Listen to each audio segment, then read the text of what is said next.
On Tap Yin and Yang.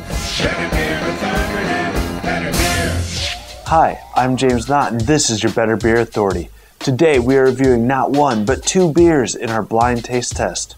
Or is it three? Yin and Yang are two beers from the Evil Twin Brewing Company. Evil Twin is a gypsy brewery that brews its beers at other craft breweries that have extra capacity around the world. Yin and Yang were brewed with Brewdog in Scotland, who are famous for making some of the strongest beers in the world. These two beers are designed to be drank by themselves or mixed together as a black and tan. Yin is a 10% imperial stout, and Yang is a 10% imperial IPA. We will mix them together and give you 3 different ratings for these beers. Let the blind taste test trifecta begin. Chef, what do you think is happening here? I really have no earthly idea. I mean, I got 3 beers that have 3 distinct different flavors here. And I mean, I don't see the correlation. Do you see any correlation between these beers, Jeff? Or why would we be doing them all at the same time? Well, I'm trying to think like you, James, and it's just not working. My first thought when I first saw them was maybe there's some baseline and then something added to it and added to the next one to get to the next point is all I could come up with, but I'm not sure. And Ryan, you work at a beer store. Does that give you any insight into what's happening here? Not really. Okay. Chef, tell us about the first beer, what it's like, and what your rating of that beer would be. Oh, I got to give the rating of this specific beer too. All right. So it's on the nose. It's a very, very strong, very funky smell. It's got nice kind of apricot fruity notes to it. Heavily dry hopped, and then it's heavily hopped in the finish to it. Follows through with that kind of expecting the apricot and the lemony kind of fruitiness to it. So okay. I mean, it's a nice pale ale. And your rating? I'm gonna give it around a 7. I don't think it's great. I think it's a good representation of the style. Okay, and Jeff, how would you describe the middle beer to the viewers at home? When I first was smelling it and took a taste of it, James, it seemed to me I got a lot of roastiness in it, a lot of coffee to it, and as I went further along in it, that kind of mellowed out. Maybe it was just palate fatigue, but I think that mellowed a bit. Did it have a good aroma to it, or did you notice an aroma? The aroma wasn't off-putting to me. It was fine. Nothing really didn't stand out. Really jumped out at me, and it's yeah. Okay. And what would you give this as rating as a beer? I think I'd have to go with a 7, just because that roastiness to my palate is not as pleasant as I would like it. I'm not a big roasty guy. Yeah. Ryan, how would you describe the final beer? This one's definitely a few shades darker than the one that Jeff just talked about. Darker head. It's got a lot more roast character. Kind of a coffee, chocolatey sort of aroma that carries through into the tasting for me. It's I'm picking up a lot of alcohol out of this. The body in the sample that I have is kind of a little on the thin side. A little, it's for the alcohol that tastes like it's in there to me. What level do you think it's at? I'd say around 10. Okay. What do you think the alcohol on your guys's? Do you have a guess, or? I hate to disagree with Ryan, but I think the third one has more, so I'm going to give this 10%. Okay. I think that's closer to 12, but I guess. Yeah. Indeed. I'm gonna go 7% on that. I think there's a residual sweetness to it. So I was between like a 6% and a 7%, but I think there's at the end, and maybe it's just because of palate fatigue, because I'm drinking 3 completely different beers. Well, it is 10%, 10%, 10%. Just so you know.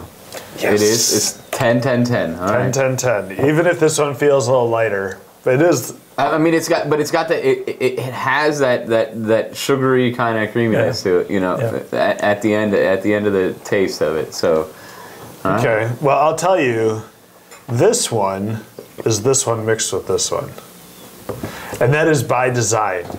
If you went to a brewery and someone handed you this flight of beers as their sample flight, how would you rate that brewery?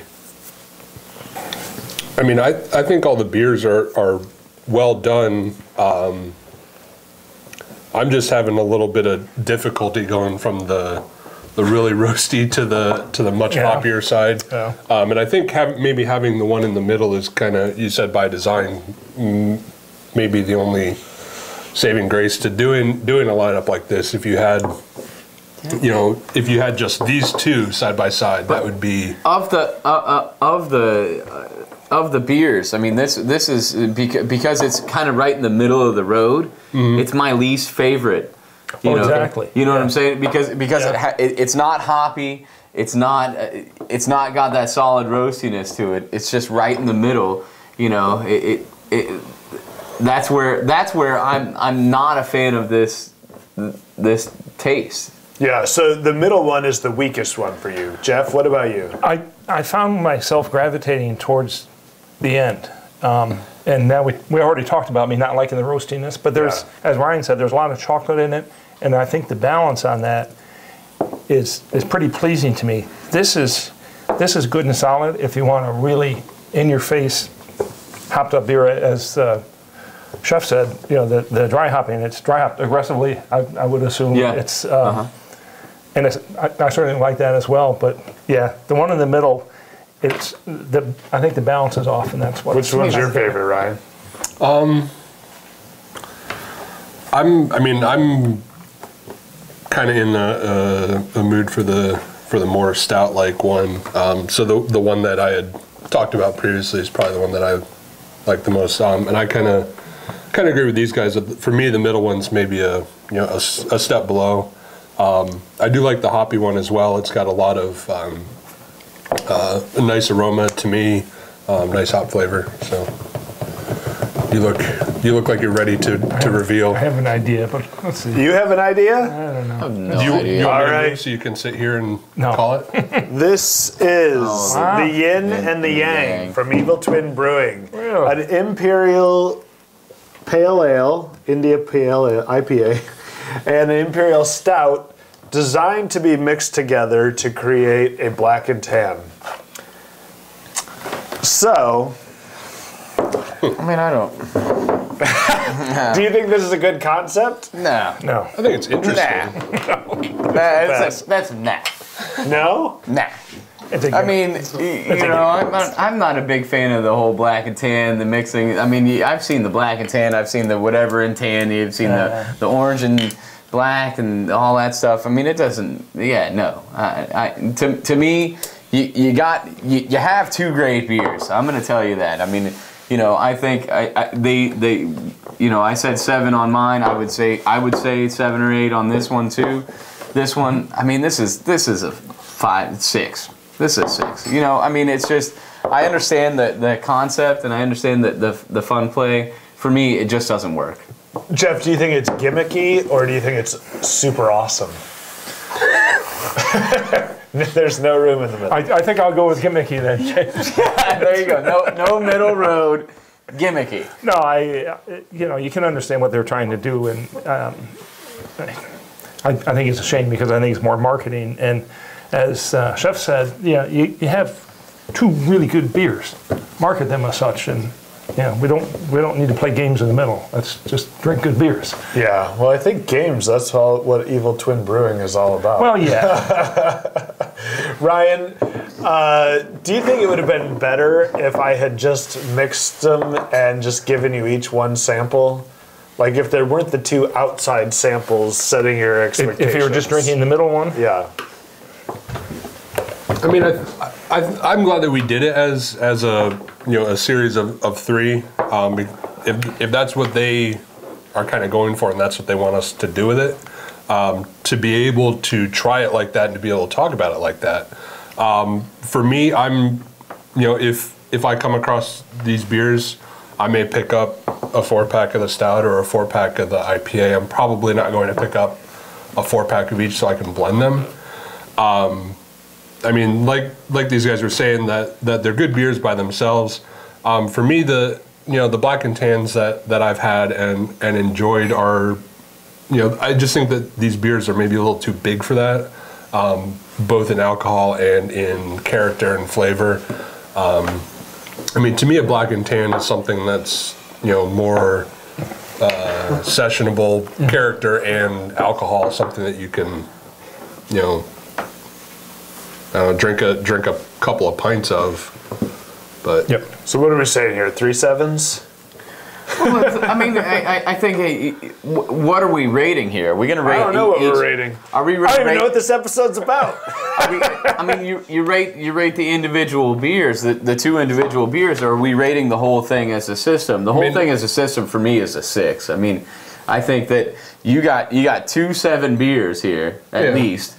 Yeah. 7, maybe 8. 7.3 on the outside beers. 7.3 on the outside, and then a solid 6 on the mixture of the 2.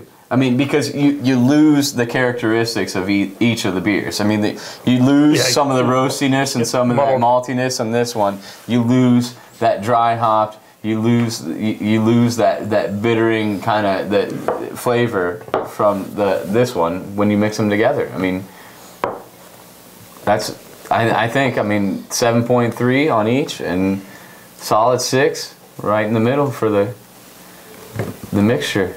Okay. I'm just calling out. I mean, you guys disagree if you want to, but yeah, I think the IPA, because that's what I really enjoy, and it's good. Do you think? And so is the Stout. Do you think that people should pick up these beers individually? Yeah, I think so. I mean, certainly if somebody wants to, mix them together, have at it. But I think you're diluting. I'm gonna be honest. Have at it if you want to, but don't do it. Don't do it. I mean, because you're diluting 2 good beers and making one mediocre beer out of it. What I would say is buy them both, and then drink it down till you got like a little bit, and then do one of those. That's it.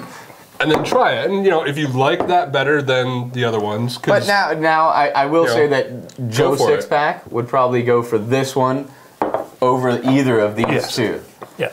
You know what I'm saying? There is a nice combination of flavors. You can say that, hey, I'm drinking an imperial IPA and I'm drinking an imperial stout, but I mix it together and it tastes like nothing. Okay. Well, I don't know what we've proven. I don't even know what rating we've had. I'm going to say we're somewhere around 7-ish. And maybe 7+. But we gave you 2 beers and 1 in this review. That's the kind of deals you can expect from the Better Beer Authority. I'm James Knott. Let us know what you think about this beer in the comments section. Have you heard of it? Have you seen it? This is your Better Beer Authority. Better Beer Authority. Better Beer Authority.